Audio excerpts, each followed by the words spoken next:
Okay, hi everybody, shalom, and thank you for coming. Again, the shir is dedicated for praying for the victory of our chayolim in Gaza, Lebanon, and Syria, for the lasting unity of people of Israel, and for all of those whose health has been affected by the war. A Refuah Shlema for Baruch ben Frida, and Ruchama Chana Itel bas Chava, and Aliyat Neshamot for Yitzchak Hirsh ben Eliezer. And once again, tonight's class and the next class are dedicated to Zecher Nishmas, Rabbi and Mrs. Finkelstein, by Ephraim and Naomi Finkelstein. As always, I mention the great influence they had on me growing up in Hartford, Connecticut, and as well for the grandfather of a good friend of mine, Rabbi Fine, Shmuel ben Avigador. Shmuel ben Avigador. And again, Rabbi Fine himself is a Magachir who gives shiurim and chumash that are very, very good. You might come across them. So Bezras Hashem should be an Aliyat Neshamot. Finishing touches are being made for the new YIBONEH Community Center. Special thanks to a few generous donors. We were able to start the renovations. Please consider various ways to help complete the work, as a special dedication list will be on the YIBONEH website within the next few days.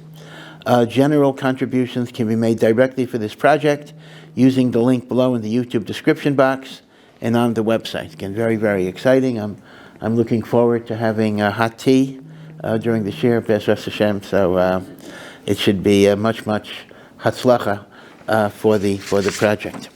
I came across Netanyahu spoke to the UN this week. Is that right? I don't know. I just came across something in which some things don't change. It reminded me a little bit of Moshe Rabbeinu. You know, Moshe Rabbeinu, right after Yetzias Mitzrayim, hit the rock, and he was told to, and 40 years later, he had to hit the rock again, and some of the Mefarshim explain that his frustration was that people haven't changed in 40 years. And Netanyahu just mentioned, the little bit that I heard was, he says, 40 years ago, I was the ambassador to the UN, telling the UN not to pass a resolution condemning Israel. He says, and 40 years later, I'm doing exactly the same thing. He says, nothing has changed. You've learned nothing. You've grown nothing. You understand nothing. And somehow he got a lot of applause in there. So it could be that even they know that they haven't learned anything in 40 years. But that's a really big chisaron, you know. Sorrows are always challenging. Difficulties are challenging.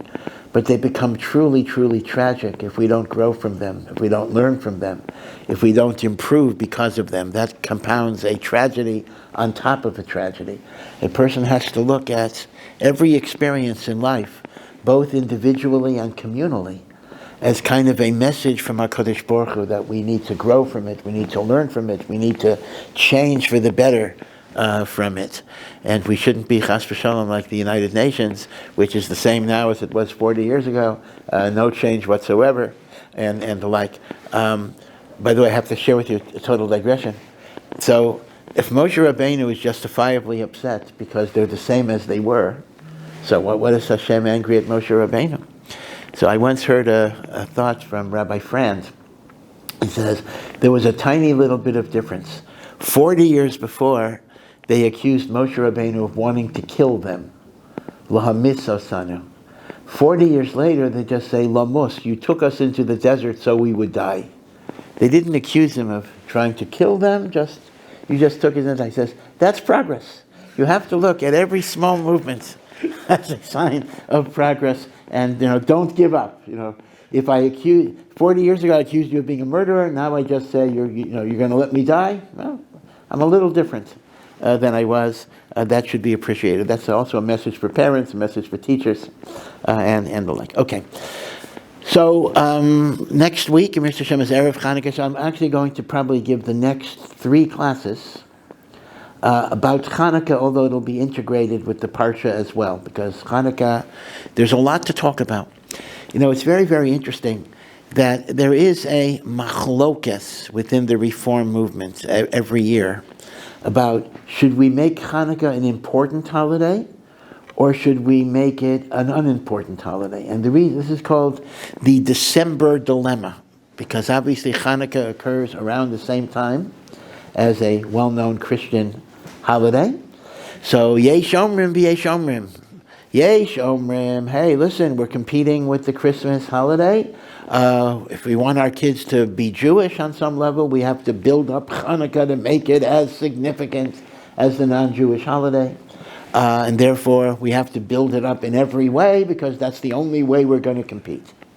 And Yesh Omrim, no, what do you mean? Hanukkah is not a Yom Tov. Hanukkah does not have prohibitions of Malach, although they don't keep regular Yom Tov either, but okay, Hanukkah doesn't have etc. And it is wrong. It is imitating non-Jewish culture to make Hanukkah into a big, big holiday.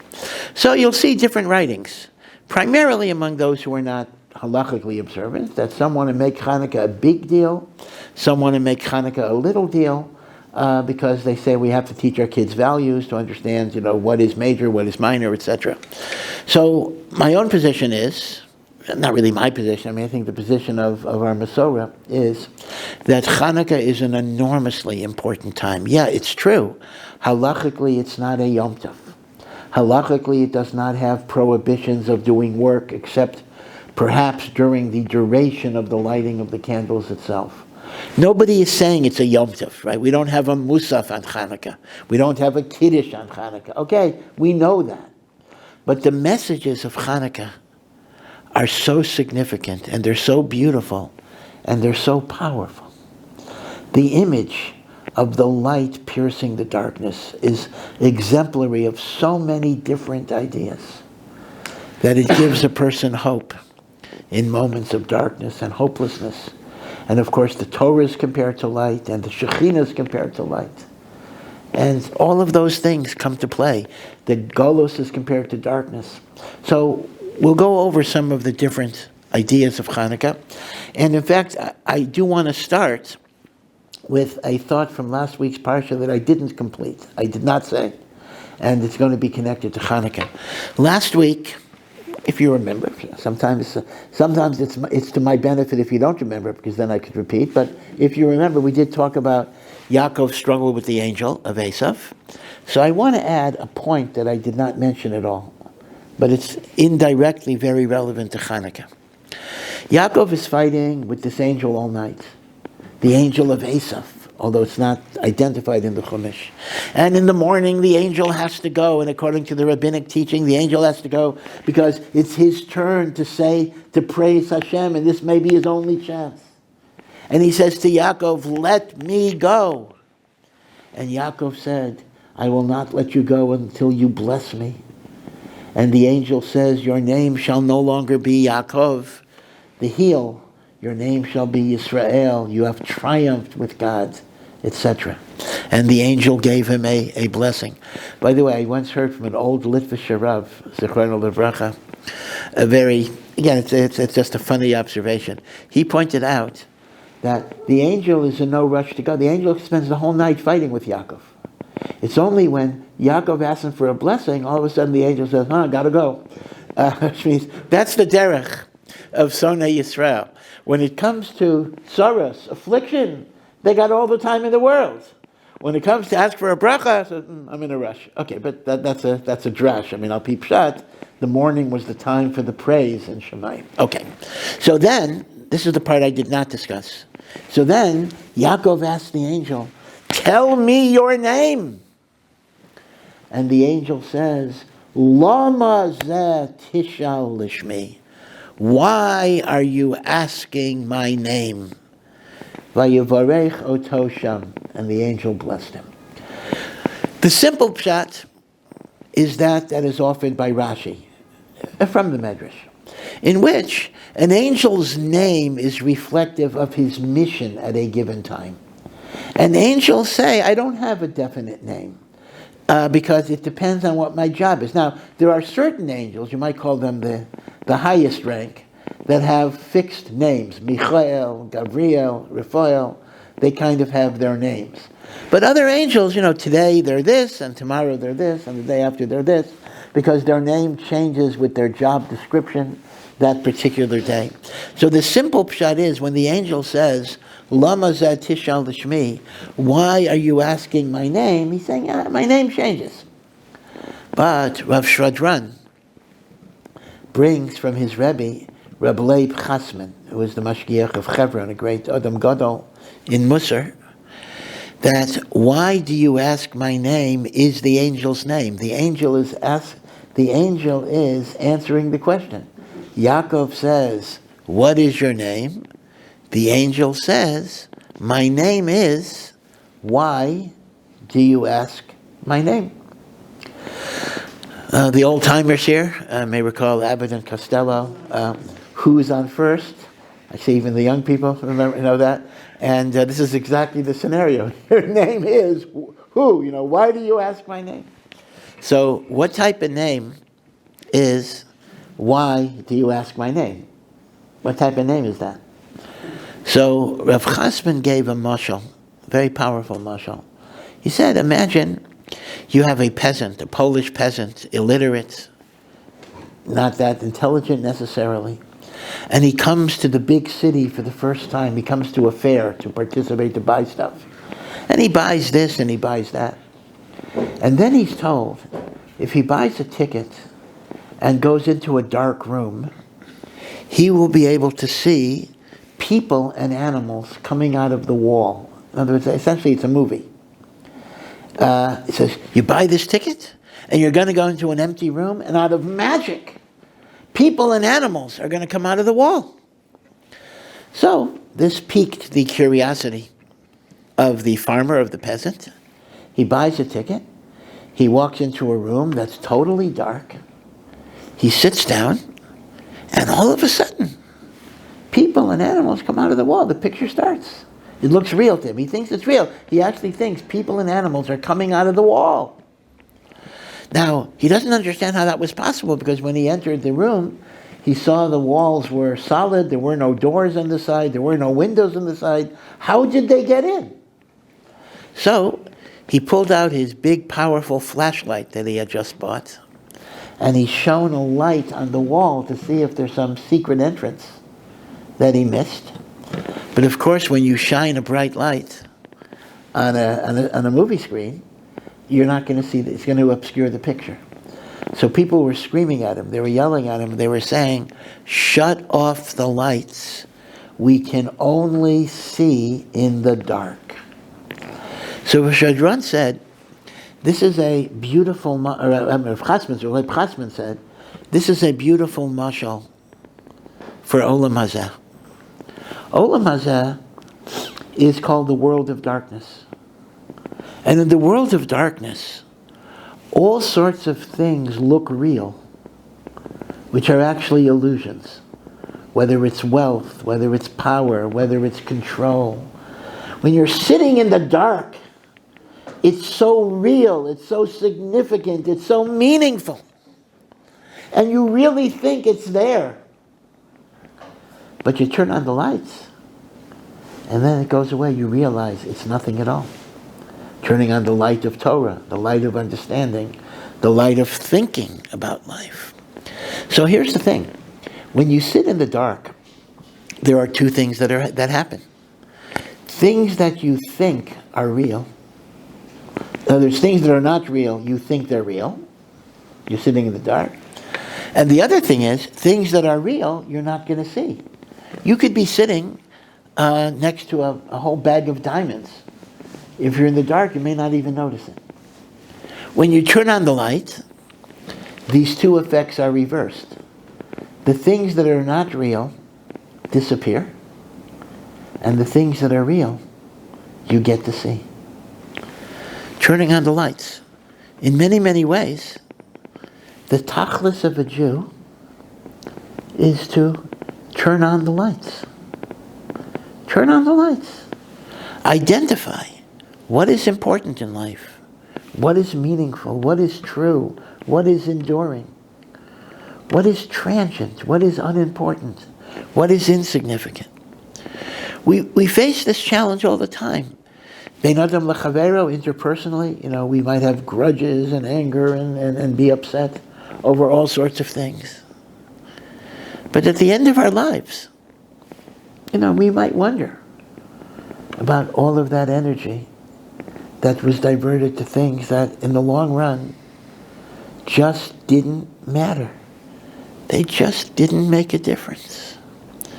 And there's an old saying, I think it's a secular expression, that nobody ever left this world wishing they spent more time in their office. Gee, why didn't I go in? That's one Sunday I didn't go to, when they were just on Sunday, it's work day, but in America, why didn't I go to the office that Sunday? That's not going to be like our final thought, So turning on the lights is very significant. In fact, the Lubavitcher Rebbe, from a different source, the Lubavitcher Rebbe used to describe that every Jew has to be a lamplighter, right? There used to be, before there was just electric lights, there were gas lights, gas lanterns in the street. So there was somebody whose job it was every night to kind of light the lantern in the dark. And a Jew has to be a lamplighter for others, and really a lamplighter for ourselves. So, based on this mashal, Rabbi Leib Chasman says the following. We know that the angel of Esav has many different associations. It really represents not just Esav, it represents Yetzer Hara, the kochos of Tuma, the things that distract a person, the things that take a person away from Hashem. That is what this negative force represents. We also know that the concept of a name, what is your name? The Arizal teaches in Kabbalah that your name identifies the source of your spiritual energy, the source of your soul. That's why the Arizal says the name that parents give their children, give their sons, at the time of the bris, or the name that a parent gives a child, a daughter, at the time of Kriyas HaTorah, is actually a prophecy from God. The parents may not know this. The parent may name him after Uncle Charlie or whatever it will be. But it's actually a prophecy identifying the spiritual essence of the child. Now, we're not always sophisticated enough that we understand what is the difference in the spiritual essence of a Yitzchak or a Yaakov or an Avram or a Moshe. I mean, we could maybe address it in very general ways, but we don't really have mastery over the shoresh, the root of the neshama. But that is a reality. These neshamos have roots, and the roots get different types of spiritual kochos. And the name is therefore very, very significant. So we talk about changing a name when someone is sick, but you may also encounter the idea that there's sometimes a great reluctance to change a name, because that could also affect a person's spiritual destiny, a person's spiritual nature. In this sense, I'll tell you two quick stories which I once witnessed in 1 week, just a few days apart, and they seem to maybe contradictory. It was the same Rosh Hashiva who was involved in both. I was at a bris number 1, and the grandfather, I think it was the mother's father, was honored to name the baby. But the mother's father did not like the name that his daughter and son-in-law chose. So when he named the baby, he used a different name. So instead of whatever Shlomo, it was Moshe, whatever it was. And I remember to this very day hearing a cry from the Ezras Nashim, no, kind of from the mother, whatever. And the Rosh Hashiva said, this was the name proclaimed at the bris. Hashem Yatzah Davar, this was God's divine decree. This is the child's name. Okay, that was story number 1. I was surprised, but that was story number 1. So then, a few days later, I'm at bris number 2, and the same Rosh Hashiva is like the Sadek or officiating or whatever it is. And here there was a different type of mistake. Whoever was announced, not the Mo, but the one who's naming the baby. So you know how it is. There's a whisper. When it's time to say the name, the father whispers the name into the one who's supposed to name the baby, and the one who's supposed to name the baby didn't hear it correctly. So he said the wrong name, and then the question was, can you correct it? And the Rosh Yeshiva said, well, of course you can correct it. It was a mistake, of course.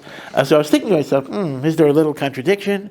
Or maybe this Rosh Yeshiva had such a backlash from the first story that he had to reconsider his position in the second story. But the Lamaisa, there is a difference between what you might call conscious deviation versus a hearing mistake. Okay, be it as it may, a name is important. So now, when Yaakov Avinu asks the angel, tell me your name, Rav Chasman explains, he's actually asking the angel, what is the source of your power over people? Meaning your name is your power. How do you get people to fall into your trap? Because if you think about it, in theory, in pure theory maybe, not living in accordance with Hashem's law is just foolish. It's just stupid from a pragmatic level. Because whatever you think you're going to gain by deviating from the will of God, you're certainly going to lose a lot more. And whatever inconvenience you will have by following Hashem's law, the benefits are certainly going to be infinitely greater. So, if I'm just a rational person, I'm not a tzaddik, I'm just a rational person, why would I fritter away my life when there's such a potential for that which is good? What's your name? How do you trick people? Meaning, what is the source of your power? The answer is, people don't ask, meaning people don't think. They don't turn on the lights. They get fooled. You see, my name is? Don't bother to ask about me. Don't think about me. Don't think about the consequences. When you don't think about the consequences, then you're in the dark. When you're in the dark, things that are not real look real. Things that are real right in front of you, you don't even notice. That's it. In other words, the secret of the angel of Esav is people sleepwalk through life. When you're sitting in the dark, you're capable of everything. So, once again, one of the metaphoric ideas of Hanukkah is to turn on the lights, quite literally. We're in the dark, we light. When we light, we perceive reality. Perceiving reality is very, very significant. Because when you have the right perceptions, it's far more likely that you will have the right behavior. Now, I don't want to say it's inevitable, because even when we have the right understandings, we have Yetzer Haras, we have agendas, we have taivas that can lead us astray. But if you don't have the right orientation, then for sure you're not going to go on the right path. It's like a person who's, he's driving at a very good speed, but he happens to be going in the wrong direction. So no matter how much he drives, and no matter how conscientious is his travel, he will be getting further and further and further from where he has to go. It'll just get worse before it gets better. What do you mean? I'm driving, I'm conscientious, I don't take breaks. Yeah, well, how about you would take a break? Then you would know you got to go in the other direction. Right? So this was just one thought I wanted to share from last week. The idea of the Yetzer Hara's name is, don't ask my name. Don't bother to ask my name. That's how I fool people.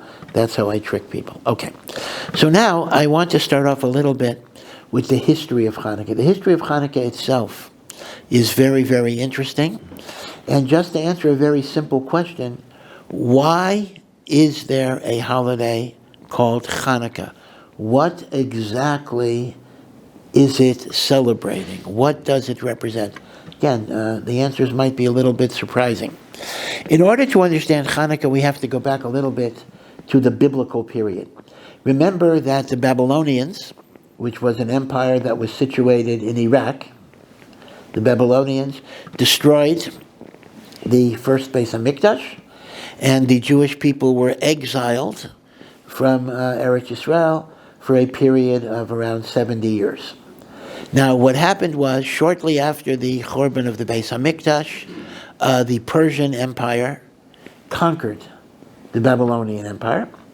Conquered the Babylonian Empire, and the very first king was Darius I. He died after less than a year, but then you have Koresh, Cyrus the Great, And Cyrus the Great, 52 years after the Churban,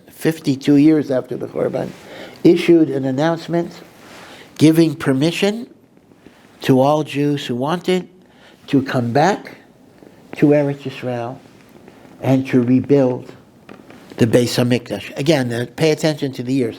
52 years after the destruction of the Beis HaMikdash was the announcement of Koresh. In fact, Koresh is regarded, at least at a given point in his life, as a righteous king. And in fact, the Navi Yeshayahu that prophesied that there would be a king that would allow the Jews to come back is actually called Mashiach. Koresh is described as God's anointed one.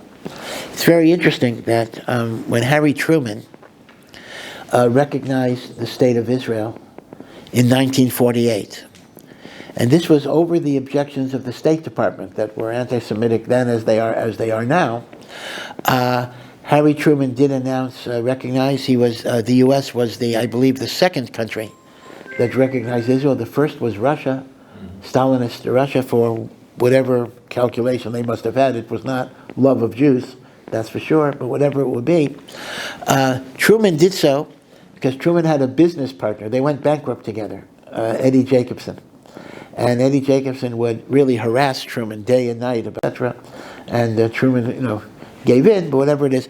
But Truman was honored from that day forward until he died. Truman was honored by all the Jewish organizations. And they constantly said, you are the Cyrus, you are the Koresh, you are the non-Jewish king who allows the Jews to come back to their land.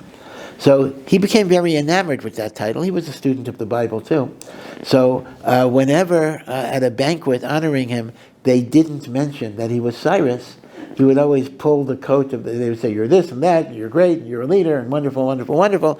He would always pull the coat of the speaker and say, you forgot to say Cyrus, I'm Cyrus. Okay, so Koresh entered this hachrazah. Now, how did the Jews respond to Koresh's announcement? Not that well. Only a small group of Jews returned, and the numbers are given in the book of Ezra. And it was around 42,000 Jews returned under the leadership of a governor who was called Zerubbabel. That was his name, Zerubbabel. Right? So if you remember the Ma'os Tzor song, so there's a line that kids love to laugh at because of the rhyming. Kate Bavel, Zerubbabel. Actually, it may have been a nickname, Zerubbabel. He was conceived in Babylonia. It may have been a son of Yehoiachin, etc. Mashiach is going to be descended from Zerubbabel. And the truth of the matter is, Zerubbabel could have been Mashiach had more Jews gone. Again, it's a very scary idea that essentially the Shivat Zion could have been the Messianic return to Zion had more Jews responded. Now, we don't really know what percentage. We know how many Jews came back, 42,000, but we don't really know what percentage they were. But most Mefarshim assume it was between 5% and 10%, which means to say between 90 and 95% of the Jews remained in the Gulut. Now, what then happened was that there were enemies of the Jews. So the Jews began, the 42,000 Jews began to build. This is all the book of Ezra. These events are in the book of Ezra. The Jews began to lay the foundations for a second temple. They brought korbanos on Rosh Hashanah, Sukkos, etc. But then something happened. There were enemies of the Jews who basically slandered them to Cyrus, stating that these Jews were building a temple to be a source of rebellion against the Persian Empire and to stop paying taxes and the like. According to Chazal, it's not in the narrative, the people who issued this slander were none other than the 10 sons of Haman. And as a result, Koresh withdrew permission to build the temple. And that withdrawal, that cessation, lasted through the reign of Koresh, who was followed by his son-in-law Achashverosh of Purim fame. And Rashi points out that whenever Achashverosh tells Esther Hamalka, not knowing that she's Esther, I will give you whatever you want, I will give you up to half of the kingdom, he says that Lashon. Rashi says, I will give you up to the thing that is in the middle of my kingdom, that's the Beis HaMikdash, meaning he didn't know she was Jewish, but just in case she is, don't ask for the Beis HaMikdash, I'm not going to give it back to you. So this Bitul Beis HaMikdash, as a result of the Tzorei Yehuda Binyamin, the enemies of Yehuda and Binyamin, which were the main two tribes that returned, lasted for 18 years, which is the reign of Koresh, the reign of Achashverosh, where the Purim story happens, until the reign of Achashverosh's son, who is Darius II, Daryavesh Hasheni. Daryavesh Hasheni, I'll discuss who he is in a moment, he removed the restriction and he allowed the Jews to rebuild the Beis HaMikdash in the second year of his reign, and the Mikdash was completed in the 6th year of his reign. And a year later, Ezra came with another group, and then we have the rest of the book of Ezra, rebuilding Yiddishkeit, rebuilding Torah, creating the men of the Great Assembly, the Anshe Knesset Agdola. Okay, so this was the Persian. Now, Chazal have a tradition, it's not beferish in the biblical verses, that Achashverosh's son, Daryavesh Hasheni, Darius II, was in fact a son that he had from Esther Hamalka. So Darius was actually Esther's son. Now that's very fascinating, because that would mean that Darius II, the Persian king, who allowed the rebuilding of the Beis HaMikdash, was halachically Jewish. Now, there's a lot of mystery here. Did Darius regard himself as Jewish? How did he define himself? Was Darius a closet from Yid? Did Darius wear tefillin? You know, people say there may have been Jewish popes and everything else, and some even say Peter, the first bishop of Rome. We'll actually talk about this, Sarah Bateves, was not only Jewish, of course Peter was Jewish, that for sure is the case, but he actually was a religious Jew who kept the mitzvos in private. So we don't know. Okay. So be it as it may, therefore, if you think about this, this is why the Babylonian exile was 70 years, because we were given permission to end it after 52 years. But the Binyan Beit HaMikdash was delayed for 18 years until they began building it in the second year of Darius. Okay. This is where Tanakh ends.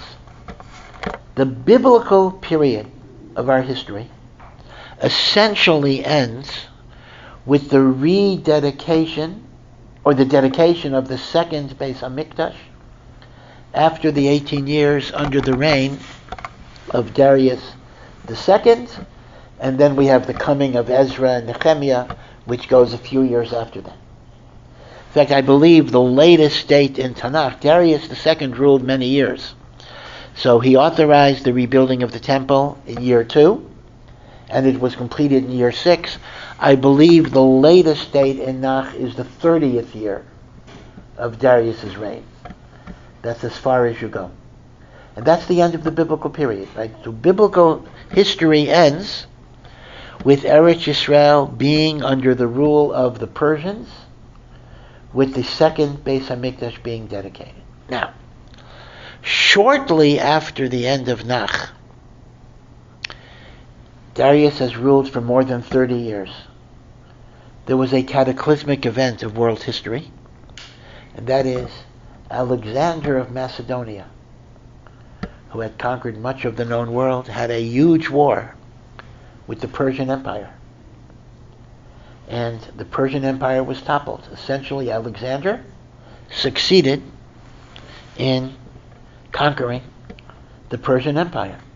And since Eretz Yisrael was part of the Persian Empire, he succeeded in conquering Eretz Yisrael. This was, just to give you a secular date, around 319 before the Common Era, is the conquest of Alexander of Eretz Yisrael. But again, it wasn't so much a war in Eretz Yisrael, it was an overall conquest of the Persian Empire. This is the third of the four kingdoms. Remember, we have four exiles. We have Babylon, Persia, Greece, and then we'll have Rome coming later down, right? So this is the beginning of the third Galus, the Galus of Yavan. Alexander, in history, he's called Alexander the Great. We don't necessarily call him the Great. We call him Alexander Muktan, Alexander of Macedonia. Was indeed, though, quite an extraordinary person. His father was Philip, who was king of Macedonia, a small little country. Eventually, Alexander expanded it to Greece and then a world empire. He died at a very young age. He died at around 31. He died of plague as he was waging war in Africa. Some say he was poisoned. Some say he was murdered. Different interpretations exactly what happened. But there's a famous legend about Alexander, that Alexander died out of heartbreak because he said he had no more worlds to conquer. He had conquered virtually the entire known world, and he had nowhere to go after this. There are a few stories in the Gemara about Alexander, a few different stories. One is a very, very famous story in Maseches Yuma, that Alexander had heard this old accusation that the Jews were using the Beis HaMikdash as a military fortress to throw off foreign rule, which is why Cyrus withdrew permission for 18 years, resurfaced in Alexander's reign, and he actually had an army to Yerushalayim to destroy the Beis HaMikdash. And there was a man who came out to plead with him that was none other than one of the early Kohanim Gedolim of the Second Temple. That was Shimon HaTzadik. Shimon HaTzadik is, by the way, considered to be the first Tana of the Mishnaic period, the earliest Tana. In Pirkei Avos, he is the first one that is mentioned by name, and he is the one, just to remind you, he is the one that taught the immortal teaching that the world stands on three pillars: Torah, divine service, and Chesed. That is the teaching of Shimon HaTzadik. My own yeshiva, or Sameach, is located on Rehov Shimon HaTzadik, and Shimon HaTzadik's kever is a very, very holy site. The minhag of giving your child his 3-year-old haircut, his upsharon, by the kever of Shimon Bar Yochai in Meron. So people who don't go to Meron will often give the haircut at the kever of Shimon HaTzadik. Now, the truth is, I don't know the connection other than Shimon. There's no particular connection to that. But Shimon HaTzadik's kever is a holy place. People don't like to go there always because it's East Jerusalem, but still, it's a relatively safe place. In fact, there's a Jewish community actually there. Okay, now, so Shimon HaTzadik came out to plead for the Jewish people, and he was wearing his kahuna garments, his big day kahuna. Actually, halachically, there's actually a whole shaila, how could he wear them outside of the mikdash? But he wore them. And as soon as Alexander saw Shimon HaTzadik, he got off his horse and he bowed down to the ground.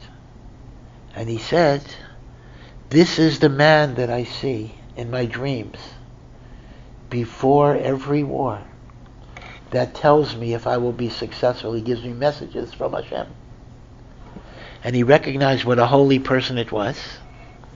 And in recognition of Shimon HaTzadik's intercession, Alexander canceled his plans to be machriv the Beit HaMikdash. And the Gemara says that year, all Jewish boys that were born were given the name Alexander to commemorate this event. And that is why Alexander, although it is a Greek name, it is not of Hebrew origin, Alexander is called a Shem Kodesh. It is called a holy name. A person can be named. You can name your child at a bris Alexander, and one can be called to the Torah Alexander. In Yiddish, Sender. Sender is short for Alexander. And that's based on this Gemara. Right? So that's one set of stories. There's another set of stories about Alexander in which he had various debates with the Chachamim about metaphysical matters of Shemayim and Oretz, etc. And then there's a third set of stories about his encounter with a bunch of women in Africa, like kind of Amazonian women that had a very powerful kingdom, and he tried to conquer them.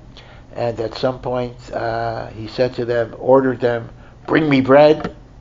And they brought him gold bars shaped like bread. And he said, "I can't eat gold." He says, "Surely you have bread in your country. You came here for the gold. You didn't come here for the bread, so we're giving you the gold." Whatever it is, and it mentions that they kind of bested him in their various debates, and he left them alone. So we have the story of Shimon HaTzadik, and we have the story of Alexander and the Chachamim, and we have the story of Alexander and the Amazonians. So we have a few different stories about Alexander Mokdem, but as I said, he died very, very young. Now, Alexander, interestingly enough, was not a native Greek. Alexander's Macedonia. But he thoroughly, thoroughly absorbed Greek culture, and he was enamored with it. He loved the philosophy. In fact, just to show you, money can buy you everything. Alexander had a private tutor. His father, Philip, paid for a private tutor. Who was Alexander's private tutor? Aristotle. Aristotle was the most learned and most famous non-Jewish scholar in the world. And he was Alexander's private tutor. Right? So money can get you everything. Alexander was an intelligent person. He was a learned person in terms of the Chachmas of Yavon. And Alexander issued a policy that became known as Hellenism. In all of the countries that he conquered, he wanted to bring in Hellenistic culture. Now, it's important to understand, again, forgive me for elaborating on the history, but I think the more of the history you know, the more you'll understand Hanukkah. Alexander spread Hellenism in non-coercive ways. He did not prohibit the practice of religion. He didn't say, "Oh, if you keep Shabbos, you're going to die." Rather, he did it by assimilation. He did it by persuasion. He did it by building all sorts of edifices and buildings and the like. And Hellenism became a very powerful, Hellas is simply the Greek name for Greece. Hellenistic culture became spread throughout the Mediterranean region. And I want to point out, it was spread by voluntary assimilation, not by coercion. Not by coercion. People liked it. It was cultured, it was interesting. It gave them a broader view of the world, so they thought. And it was not specifically directed to Jews. Jews happened to be swept up in Hellenism. But Alexander was not targeting Klal Yisrael for this. This was his general policy throughout his empire. Alexander died. As I said, he died at the age of 31. He had a baby son from his mistress, Roxanne. The baby son also died mysteriously after Alexander. Now, with Alexander, there's a machlokas, was he murdered or not murdered? The baby almost certainly was murdered, because this baby would be the successor of a huge empire. And what immediately happened was, Alexander's huge empire, there was a huge succession crisis, because there was no child that survived, between 4 generals. And eventually what happened was, each general took a portion of the empire. For Jewish history purposes, we only have to focus on 2 of the 4 generals. Ptolemy, Ptolemy, and Seleucus. Ptolemy took over Egypt and North Africa. Seleucus took over Syria and Turkey. Right, these were 2 generals of Alexander. Ptolemy established a dynasty that controlled Egypt and North Africa. Seleucus established a dynasty that controlled Syria and Turkey, what they call Asia Minor. Now, if you can picture this on a map, you can see that Eretz Yisrael is a football lying between the Ptolemaic Empire and the Seleucus Empire. And indeed, there were a succession of wars over a century long in which sometimes Eretz Yisrael was under Ptolemaic control and sometimes it was under Seleucid control. It went back and forth in that way. Now, in terms of Klal Yisrael, it kind of made no difference. Life was oppressive no matter who you were under. I mean, what's the difference? Like, you're under Iran or Iraq. I mean, even Kissinger once said that. He says the only problem with Iran-Iraq wars is only one side could lose. The best thing would be if both sides would lose. But be it as it may, there's a certain football. Now, initially, Eretz Yisrael was controlled by the Ptolemaic dynasty. By the way, I want to point out that all of this is predicted in the book of Daniel. The last chapter, not the last chapter, the next to the last chapter, Daniel has 12 prakim, but in Perek Yud Aleph, there's a very long chapter that describes in great detail the wars between the king of the south and the king of the north. Most Mefarshim understand that the king of the south is the Ptolemaic dynasty and the king of the north is Seleucid. And they actually trace in the book of Daniel that was written at the very beginning of the Babylonian exile a prophecy about all of these milchamot. Right? So, based on that, Ptolemy is the king of the south, and Seleucus and their successors are the kings of the north. And it goes back and forth, back and forth, back and forth. If you look at a commentary like the Yibarbanel tries to precisely define how each pasuk is a remez to different historical events that actually happened. By the Yibarbanel's time it happened. Daniel's time it was a getter of a prophecy. Okay, now initially we were under Ptolemaic control, and here we have a few stories. Now remember that the capital of the Ptolemaic Empire was the city called Alexandria, and as you could probably guess, Alexandria was built by Alexander, and he named it after himself, but that became the capital. And in the Ptolemaic Empire, we have the famous story of the translation of the Torah into Greek.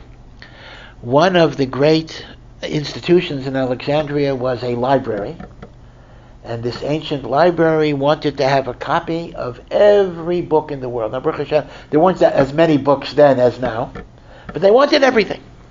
So they wanted the Torah, and they wanted a translation of the Torah.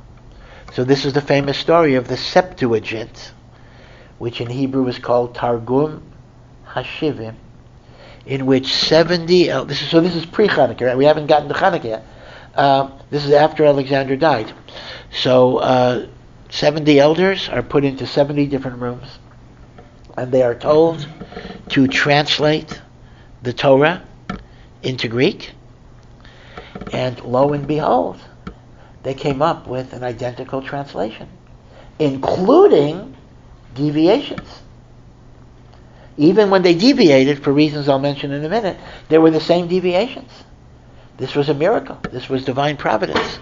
And this is called the Targum HaShivim, or the Greek term for it is the Septuagint. I think it's the Latin term, actually. The Latin name, the translation of the 70. Now, let me just point out something. If you were to buy a Septuagint, I don't mean in Greek, unless you know Greek, ancient Greek, that's not likely, but the Septuagint itself has been translated in Hebrew and English. You'll actually see a Septuagint on all of Tanakh. But the other books, other than the Chumash, came much later. They came much, much later. The original Septuagint is only the Chumash.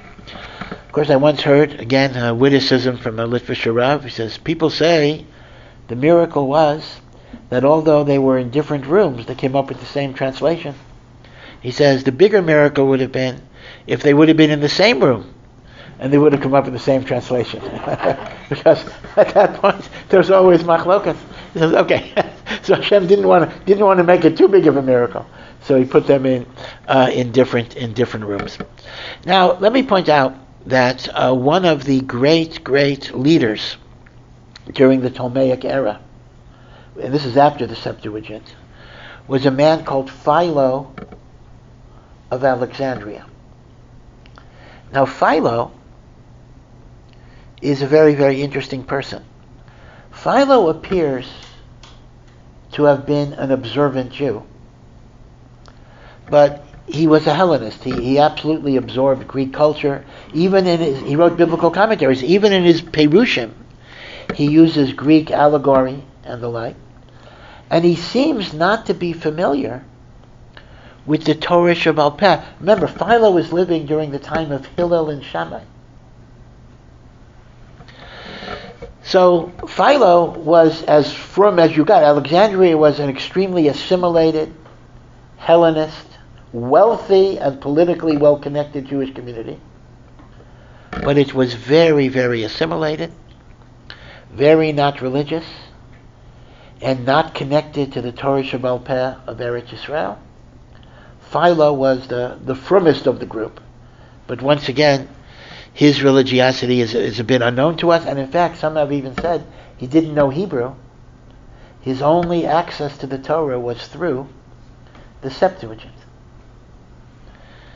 So keep in mind, at this time, you have two major Jewish communities. Bavel is not a major community right now. Eretz Yisrael is the major community, and Alexandria is the major community. They're not too far away in terms of distance. But in Ruchnius, Alexandria is wealthy, assimilated, Hellenistic. Eretz Yisrael also has Hellenistic influences that they're already there. But Eretz Yisrael is where the Tanoim and the Amorim, and of course the Tanoim and the Beis Hamikdash. Right? There's still a lot of Kedusha there.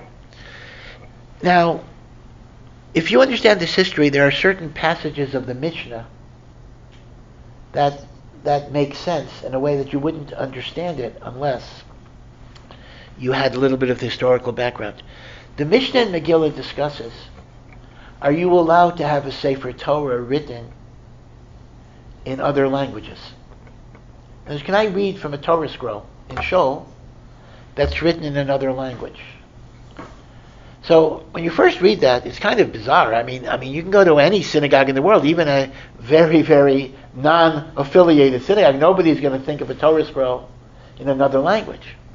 And then you have the Shita of Rabbi Shimon ben Gamliel that says, well, the only other language you're allowed to read the Torah in is Greek. Where does that come from? Because you have to understand, Alexandria was so assimilated that most of the people didn't know how to read Hebrew. So Chazal had to make different rules. Okay, you can read the Torah in Greek.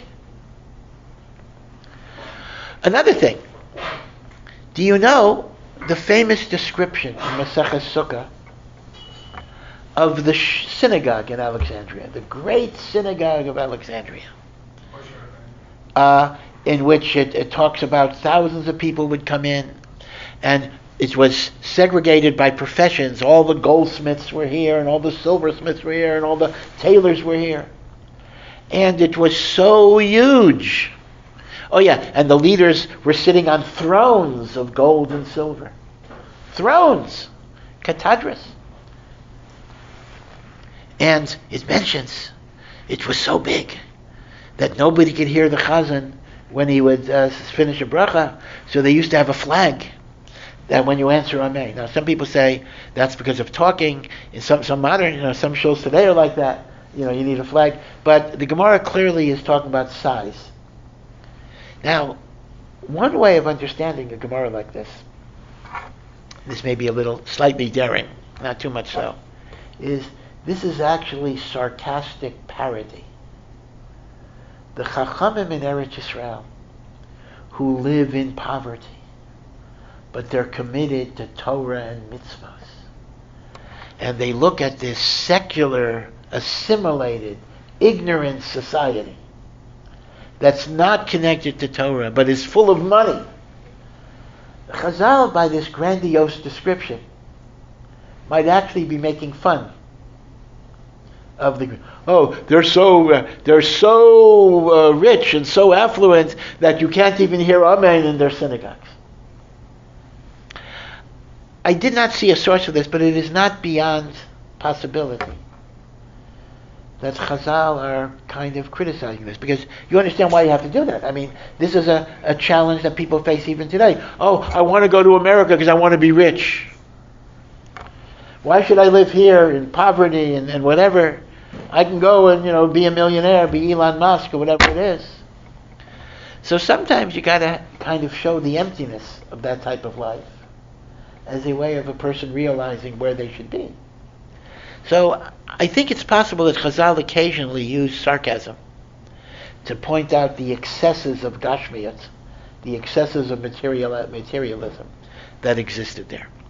Now, I'm digressing a little bit, but I think ultimately we have 2 more sessions on this. I think it'll give you a good perspective of things. What is our attitude, or what was the attitude towards the translation of the Torah into Greek? So the Gemara tells us that the day the Torah was translated into Greek, darkness descended upon the world. It was dark. It was a bad thing. Now the Gemara does not indicate what was so bad about it. I mean, after all, you're making the Torah accessible. It's like Art Scroll, or whatever it will be. Right? What's so bad about that? You're allowing people to read the Torah who would otherwise not be able to read the Torah. So there are a few possibilities.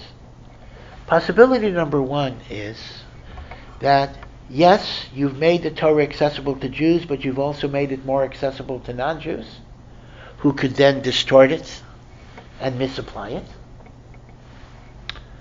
Although Lamais, I think there is a kasha, because the book of Yoshua records that the Torah was translated in 70 languages even before then, although we apparently lost them.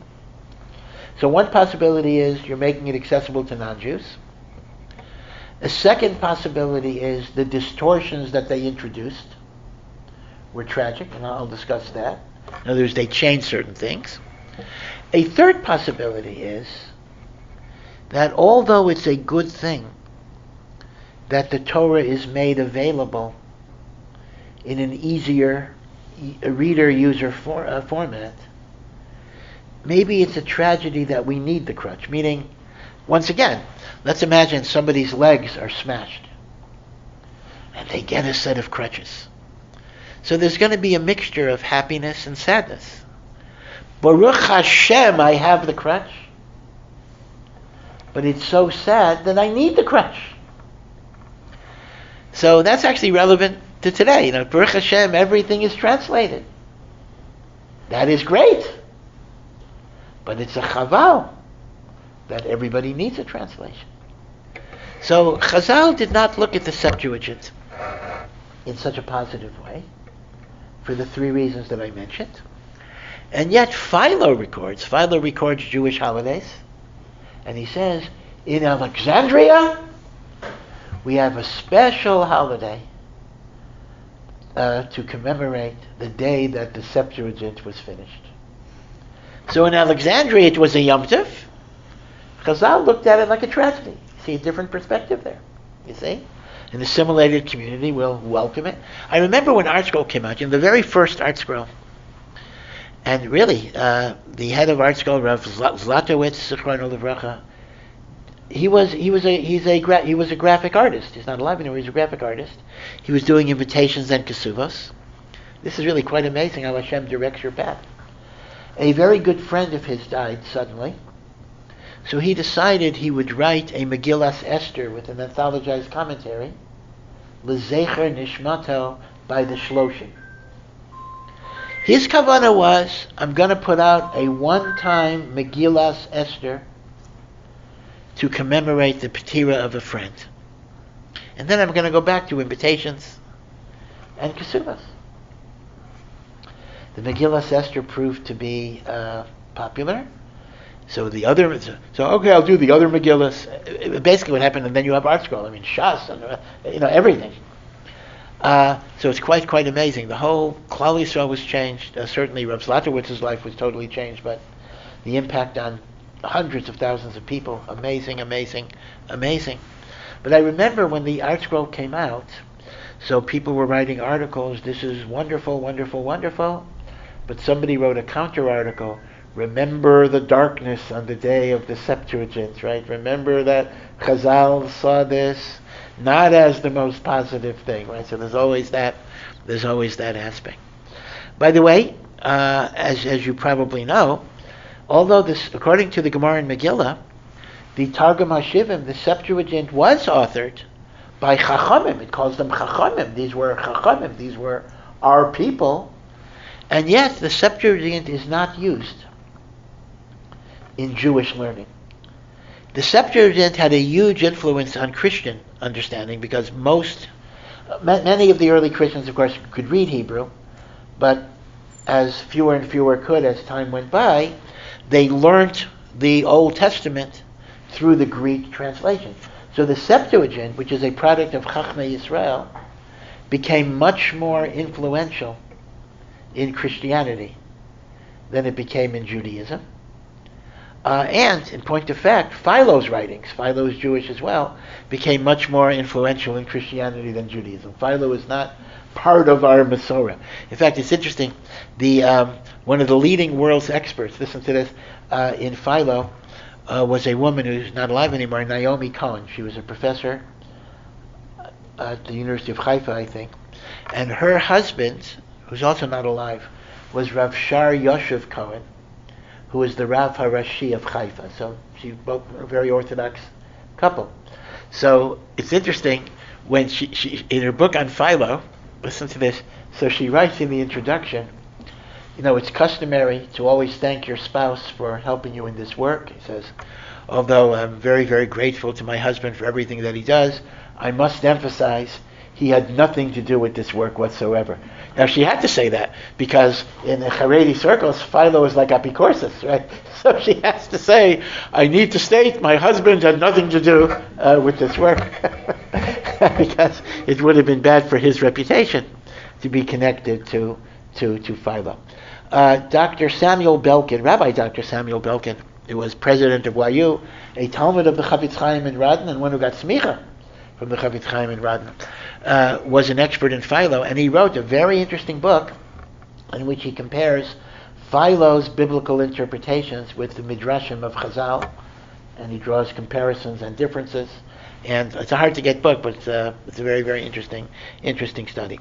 So I just want to paint a picture to you of what was life like in the Ptolemaic Empire, and Eretz Yisrael at various times was actually under the control of the Ptolemaic Empire.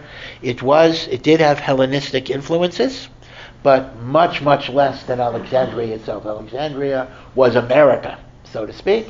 Eretz Yisrael was still Eretz Yisrael, although it was a bit secularized. Now, as I indicated, Eretz Yisrael is a football between Ptolemy and the Seleucus, back and forth, ping pong ball. Our story now takes us to 175 BCE. So remember, Alexander conquered in 319 BC. This is 175. 175, there was a king of the Seleucus Empire.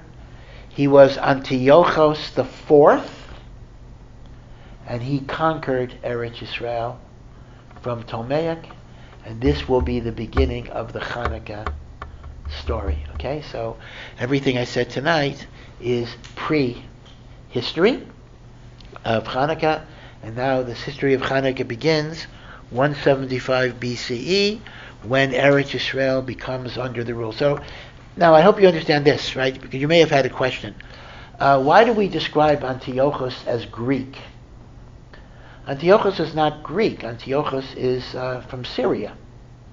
But you understand, the reason they're called, so they say Syrian Greeks. Well, what on earth are Syrian Greeks? I mean, they're not Greeks. The answer is very simple. Alexander created a Greek empire. When he died, his empire was split. Seleucus in Syria took over part of that empire. Both parts of the empire were committed to pan-Hellenism. That's what they were doing.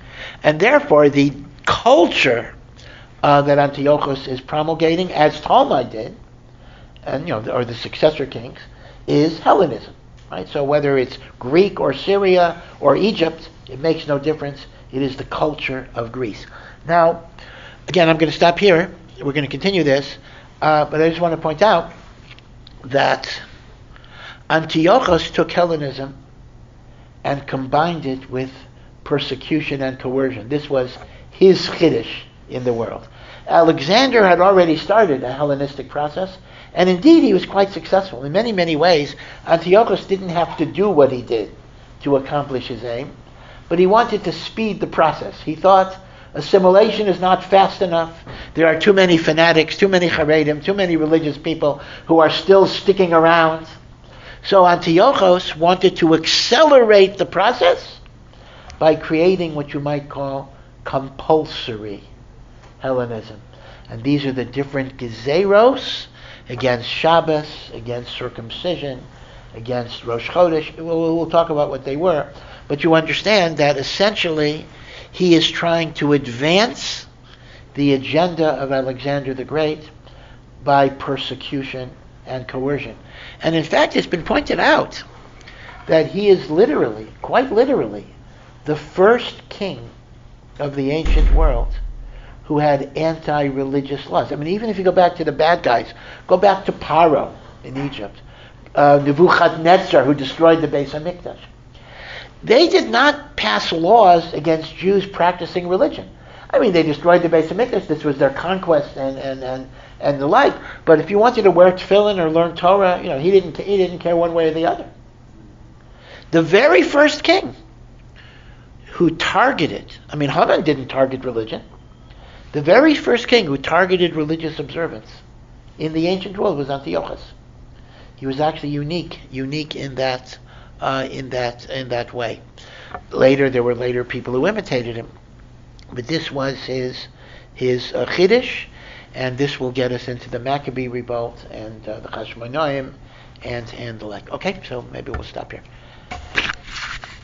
So again, this is by way of introduction. So I know we're kind of in the middle of a story, but we'll continue.